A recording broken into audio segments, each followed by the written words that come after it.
What's going on, everybody? Super E46 here, back again for another video. And in today's video, as it suggests, we are going to be replacing all the oil sensors on the BMW E46, the 3 Series. So I'm going to walk you guys through these sensors first and give you guys a tip that I know is going to save you probably about 150 bucks in that ballpark. So yeah, make sure to stay tuned till the end. So what do we have here? Well, on your E46, you're going to have technically 4 oil sensors. And I'm sure you guys are probably wondering, well, I only see 3 here. What's the deal? Well, there's one oil sensor that's technically at the back of the block. Some mechanics say it's only coolant, some say it's oil, some say it's a mixture of the two. That's why I kind of have left that one out in this video, not to mention it's very difficult to film that job because that sensor, if you're facing the engine, is at the back right of the block behind the intake manifold. You don't have to uninstall the intake manifold like a lot of videos suggest. You just have to basically get a swivel extension, boom, get back behind there, and then you can take the old one off and put the new one on. You do have to have someone with a relatively skinny arm, in all honesty, because I actually had trouble, had to have my buddy actually help me get that one off, in all honesty. I had a hard time getting that one off myself. And I can't remember, honestly, I can't remember if I got it off and he put the new one on, etc. But it was a team effort. I wasn't able to do the whole thing on my own, in all honesty. So would it be easier taking the intake manifold off? Sure. Can it be done without it? Absolutely. So what sensor is that, by the way? The one that I'm referring to on the back of the block. It's this sensor right here. The name of this is actually a coolant sensor. Coolant temperature sensor to be exact. But this is actually your oil temperature sensor that goes into your oil filter housing. So even though the name, even on here, shows this is a coolant temperature sensor, this is the exact same sensor that goes on the back of the block. It's the same sensor that's going to go in the oil filter housing.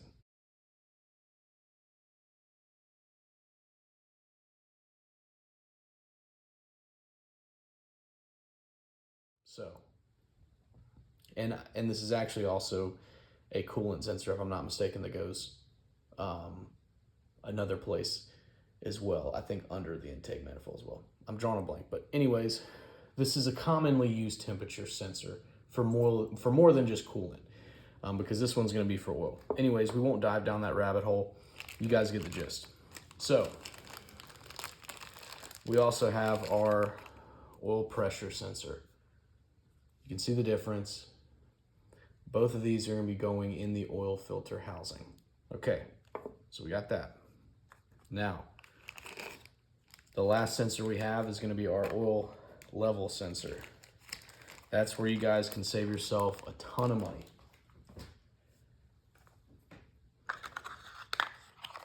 And before we get into that, Phoebe Bilstein, where do you think that would be made?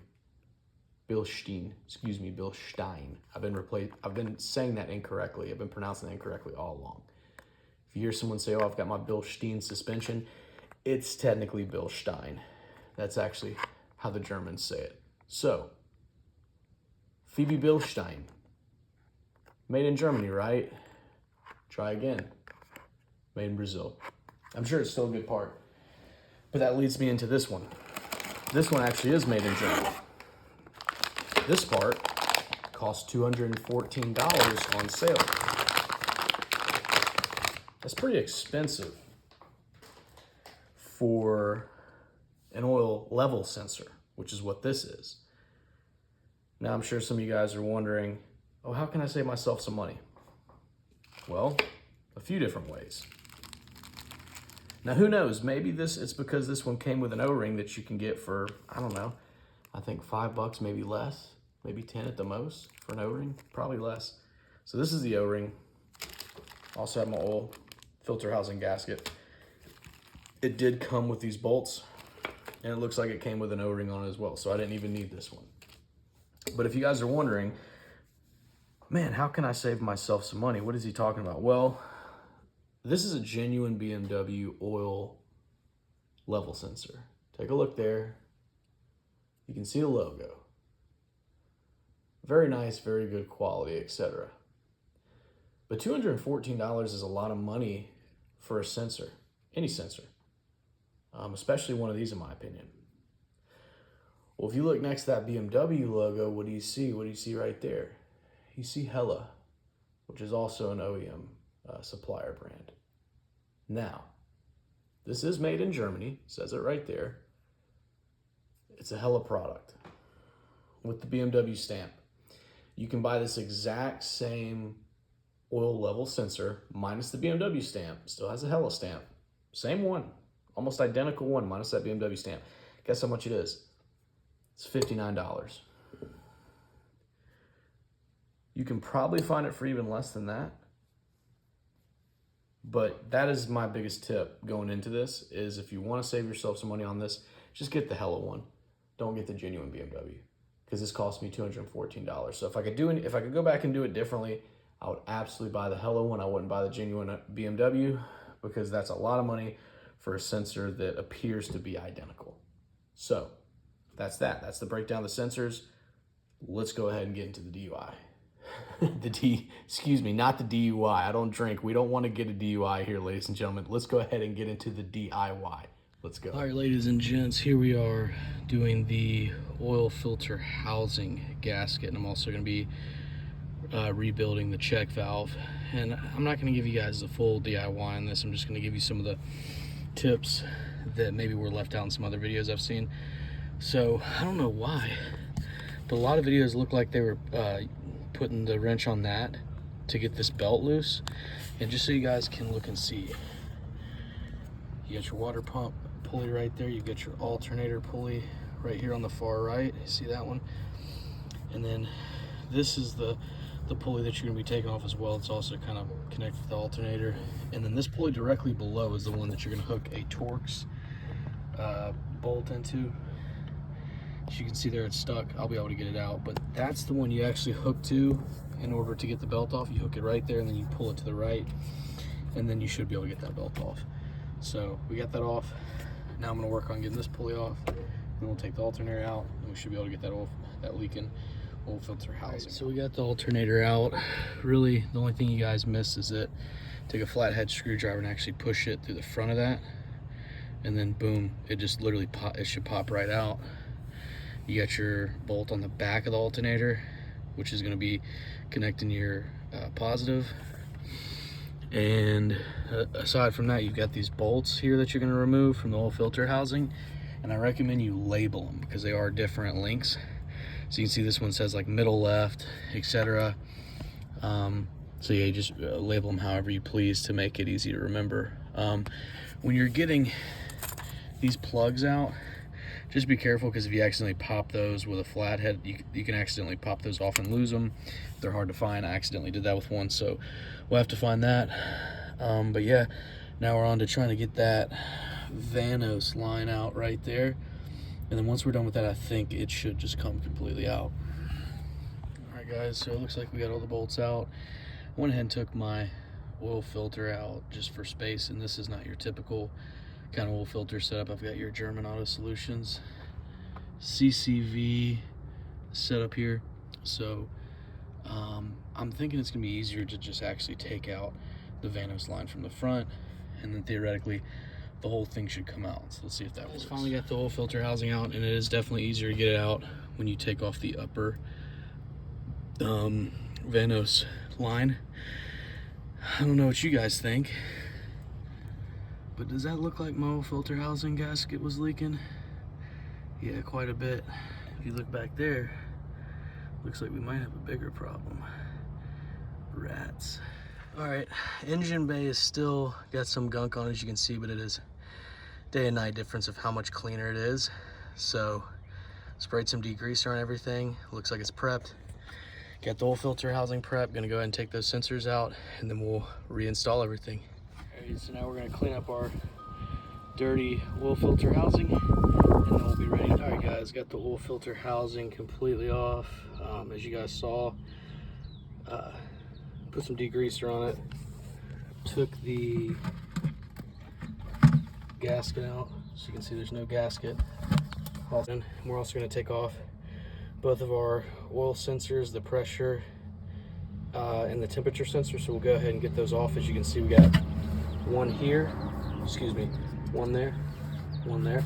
So we'll go ahead and get those off, but I'm gonna hit it with one more treatment of degreaser, and then we should be good to go. Just to save you all the time, in case y'all are wondering, top sensor is gonna be the temperature sensor. I'm sure you can tell. Look, boom, you got the thermometer.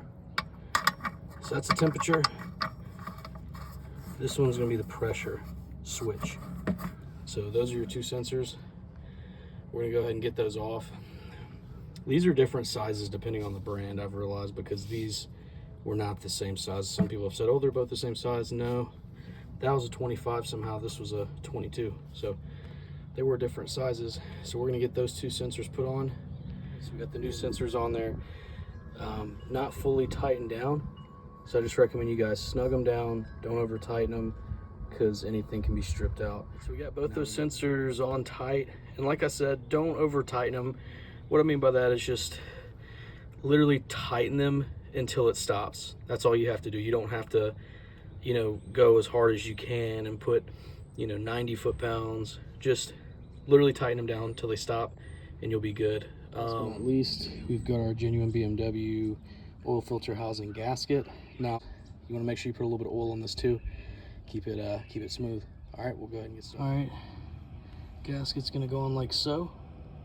And what we're gonna do is add a little bit of oil to this. I'm just gonna take the one of the sensors I just took off and just coat the outside of that in oil. We should be good. Now that's it. It's time to put everything back on and see how she runs. All right, here we are. We're gonna go ahead and install the oil filter housing. Looks like we got everything we need. So let's go ahead and get on to the final part of the job.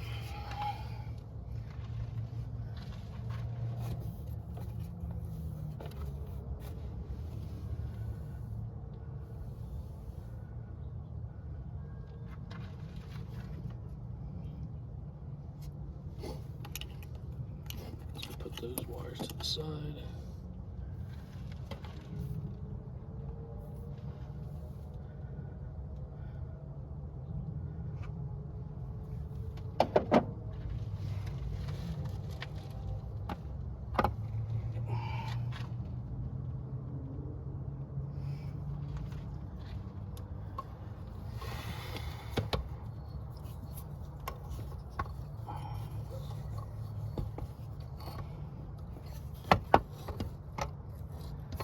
Tight fit, to say the least.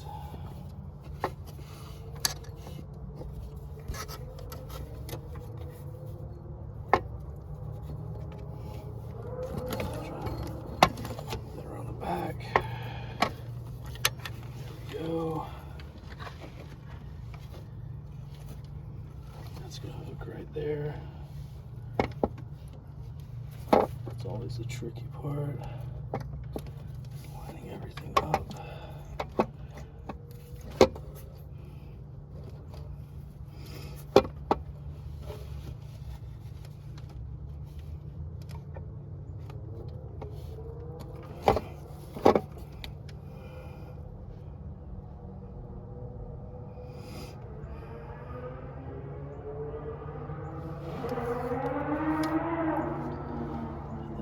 That sensor.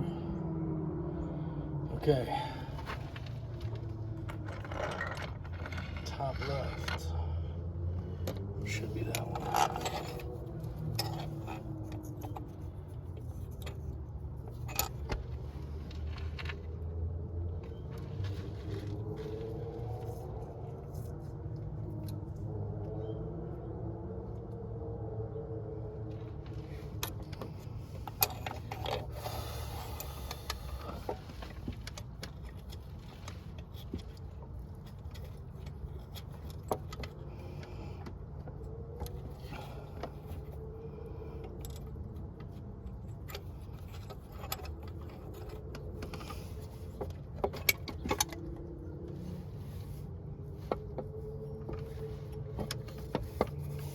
Make sure that everything's in there.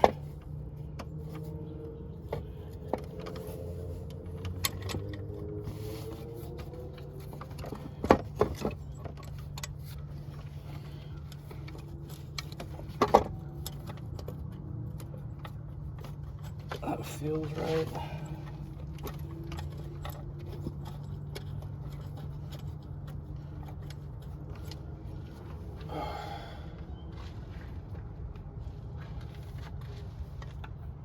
Guess actually that's gonna go there.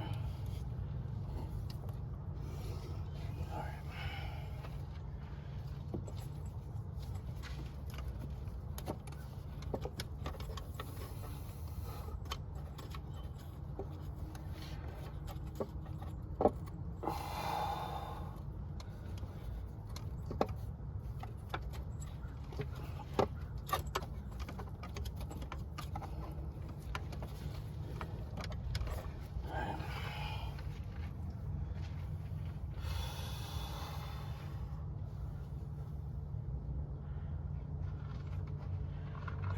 TR.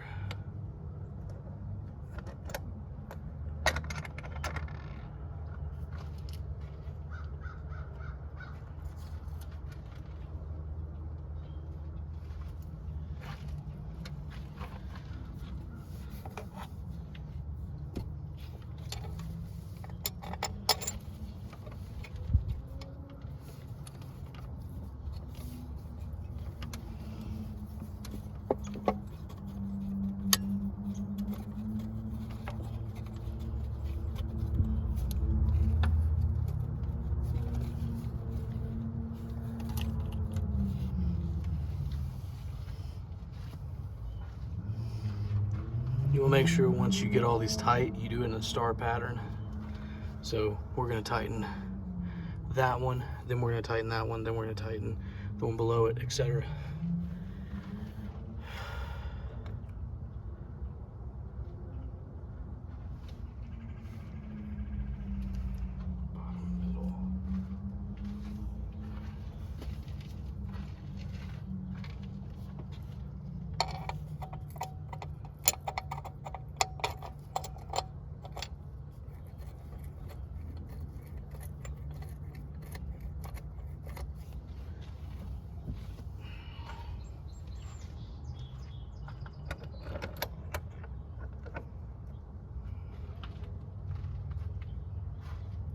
And if you marked them, like I said, it's no trouble figuring out which one's the ML for middle left, yeah, etc. So just make sure you have those labeled. It won't be as big a deal.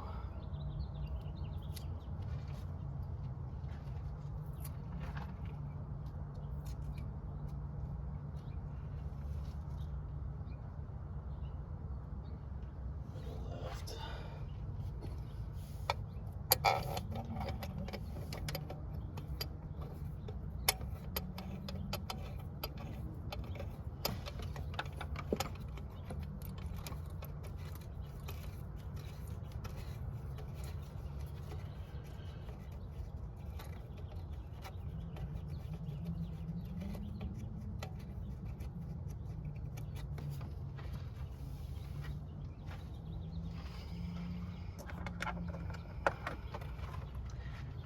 MR, middle right.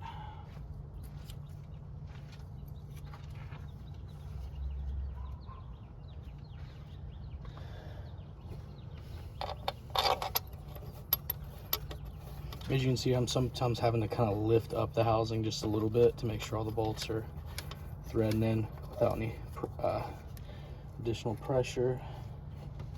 The bottom middle will be the hardest, bottom left rather.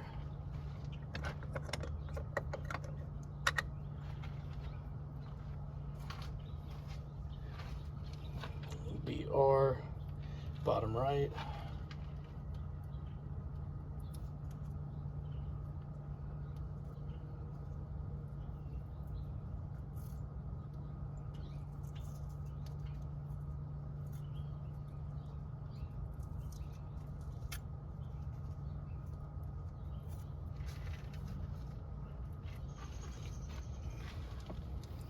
That should be the last one, at least for the oil filter housing gasket. Once we get all these tightened on, we can go ahead and start with our alternator. That one's being a little rough.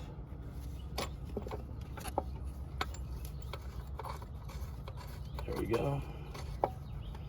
So you just have to kind of sometimes pull up on that housing to let that bolt thread in how it needs to.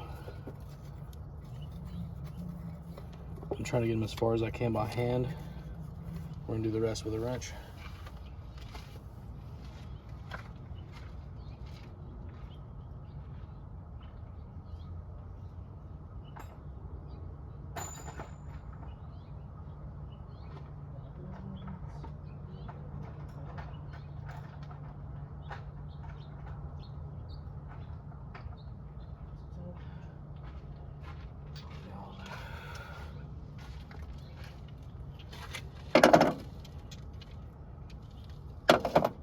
I honestly forget what size these are.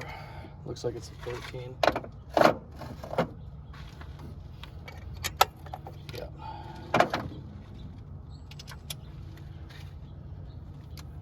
So let's just get that one just a little bit tighter.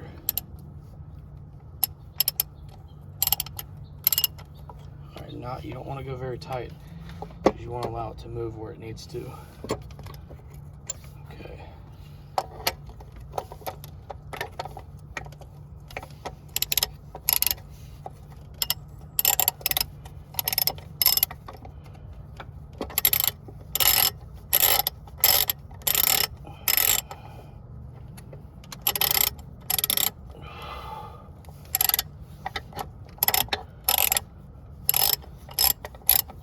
Hoping that one's going in there. Yeah, it is. All right, so you can see we still got a little play. I'm just gonna lift that up so we're not stressing anything.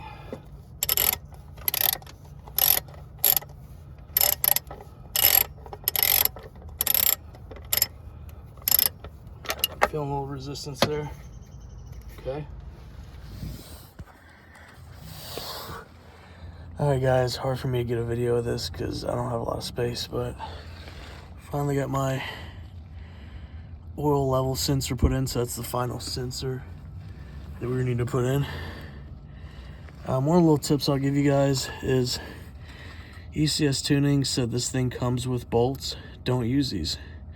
And I'll tell you why. The spacing. This bolt doesn't fit there. It only fits there, and it actually interferes. It only fits on this one, and it interferes with that stamp, which could potentially cause a leak. Right there as well, this bolt doesn't fit. As you can see, it would touch right there. Over there, it doesn't fit either. So I recommend just using the stock bolts.